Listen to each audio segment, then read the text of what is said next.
Hi again. As you know, I'm Paul, this is Danielle, but we're going to be talking about beneficiaries right now.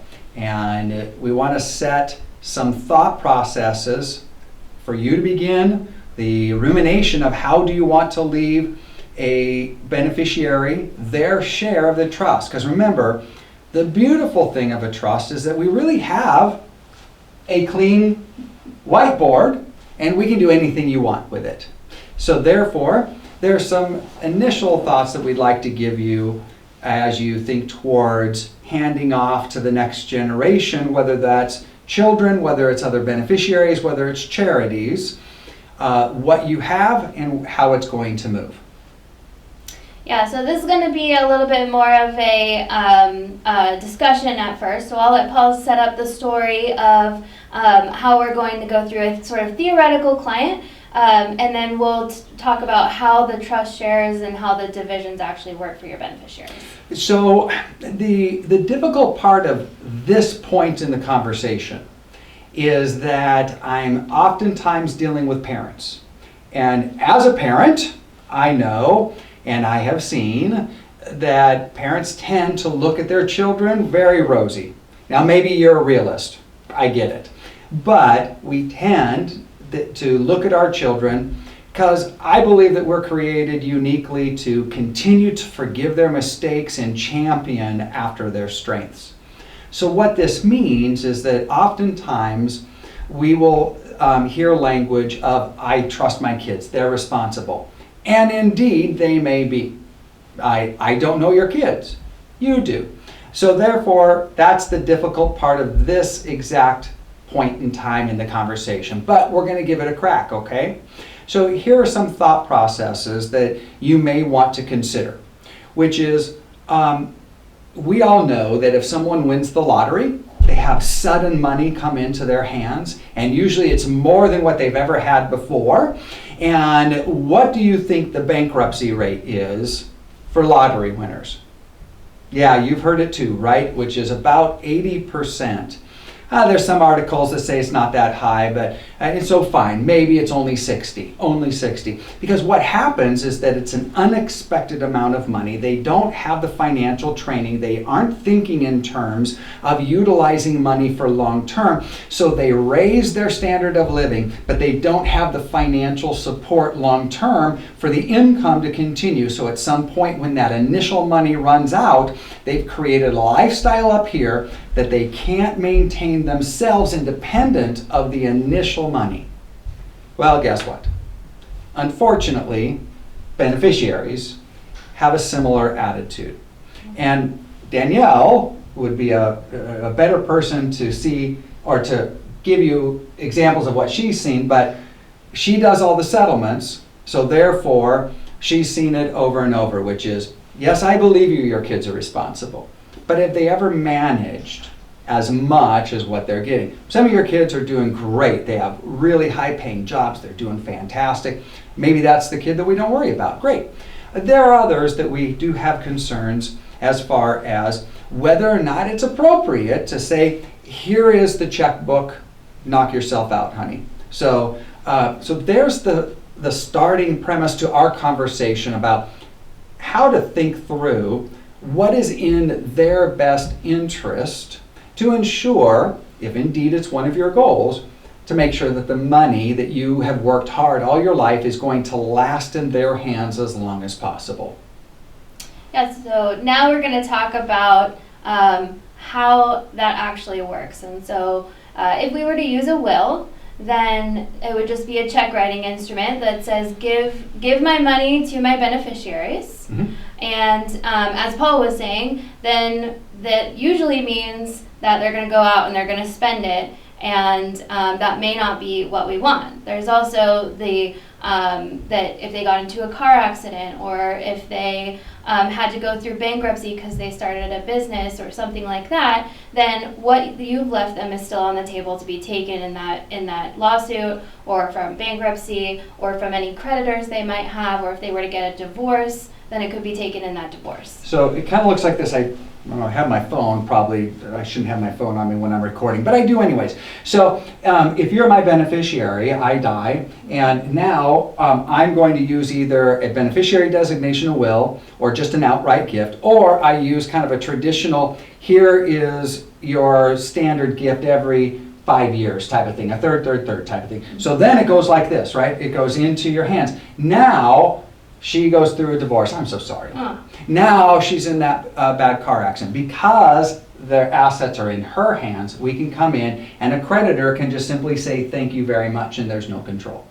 However, in a trust. So when we're using a trust, then we can have a trust share. So I receive a trust share from Paul, and so the trust comes in, and now I have to have a specific facial recognition in order to access what is inside this trust.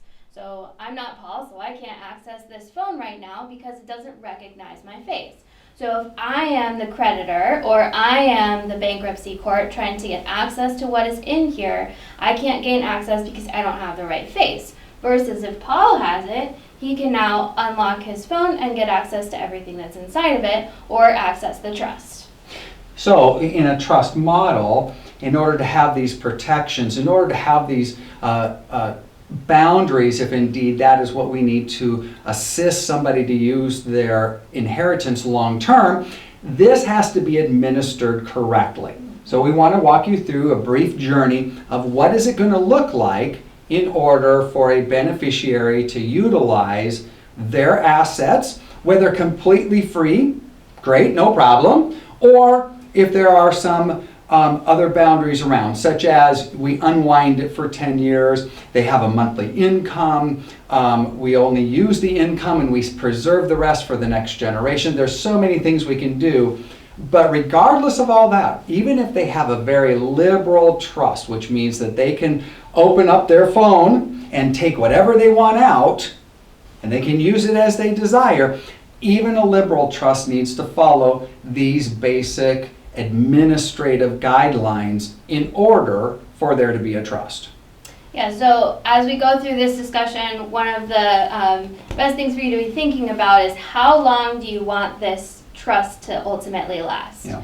So if you don't mind that they spend it within that 2 years, then Even 5 years or 10 years, yeah. Then that's one thing versus I want it to last an entire lifetime, or maybe I want it to go to my grandchildren. And how sure do we want to be that happens? So on a practical level, we're going to use a family of... I like whiteboards. Yes, you do. So we're going to use a family with 2 kids as our hypothetical family. So you've passed away now in this story, so everything's getting left to the 2 kids in this hypothetical story. So each beneficiary is going to get their own trust. Since I'm taller, we started up here with a revocable living trust. After you pass away, this is settled, and then your trust, for simplicity, says give each of my kids 50-50. So then the money is going to drop down into these trusts 50-50.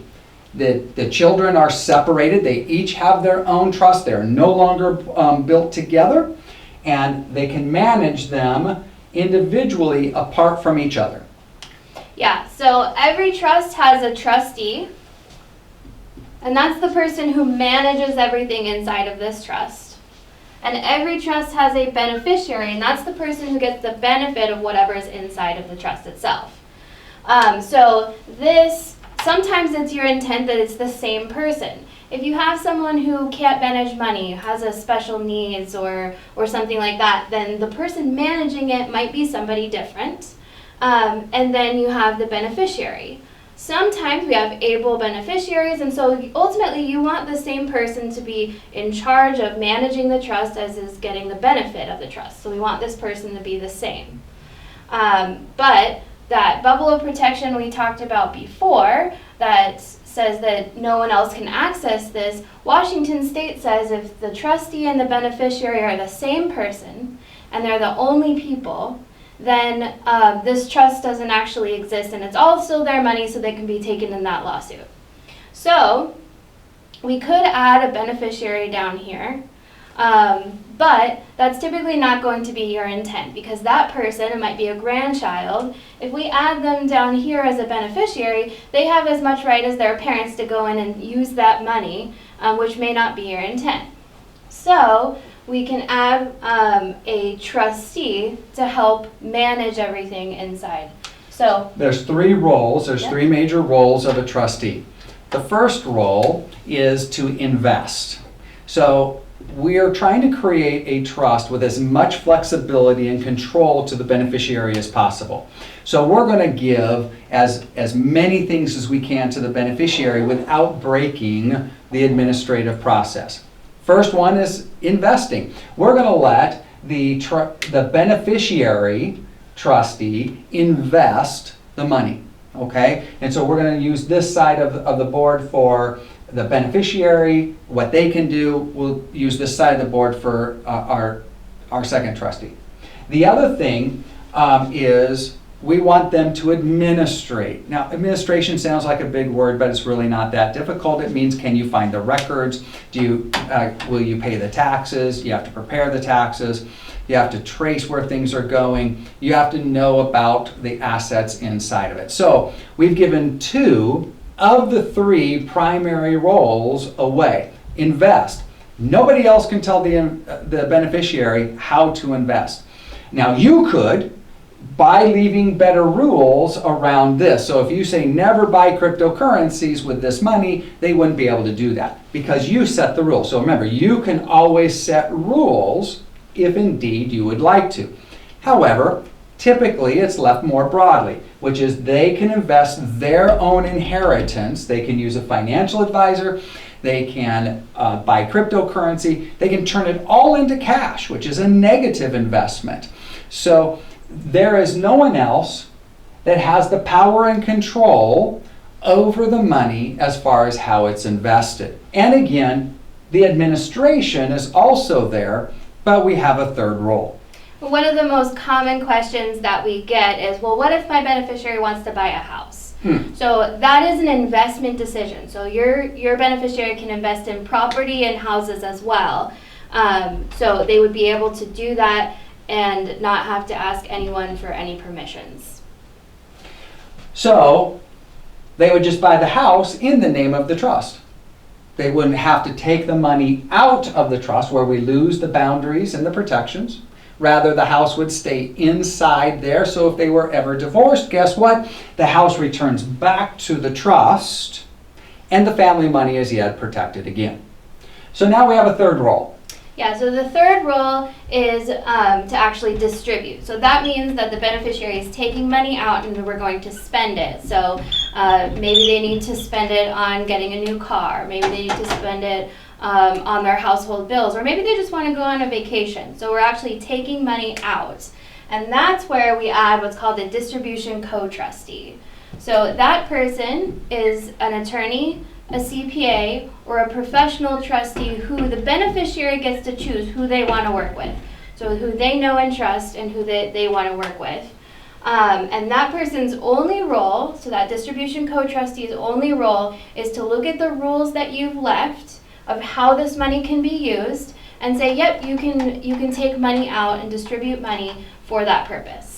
So what are those purposes? Yeah, so there's a thing in tax law called an ascertainable standard. Doesn't that sound like a fun thing to Google? Not really. So an ascertainable standard is the IRS rule that tells us what a beneficiary can take. Now understand, there are tax advantages to this and there are protection advantages to this. So in order to uphold the tax law, we need to follow the tax rules.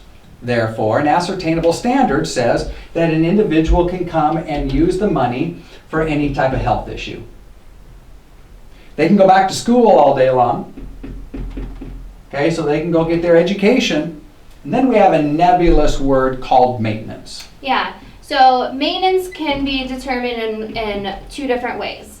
So number one is conservative. So they have to have a reasonable and genuine need in order to use this money. or a liberal, which means that it's the lifestyle they're accustomed to living to, and I want you to interpret that liberally.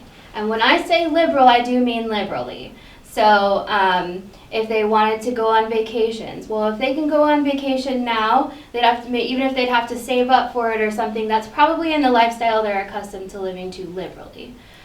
They could upgrade their car. So it's very liberal of what they could use this money for. Versus, again, conservative means that they have to have a reasonable and genuine need. So really it becomes, these are their needs, these are their wants. I want a truck with big tires. Yes. So, like I said at the beginning, and like Paul said, that we can use these, it's not an all or nothing, so it doesn't have to be all liberal or all conservative. Right. We can do this in different ways, so the real question is, how long do you want to ensure that this money lasts? And then we can come up during, when you meet with us, of how we ensure that that happens. So this is the basic way that the trust will work, and so then come in with your ideas, your questions, and then we'll have further discussions when we meet with you. Yeah, now I want you to understand one thing, is that this is really the only way that we know that we can design a plan and keep the protections intact and also uphold the tax law. So I'll give you a very quick example.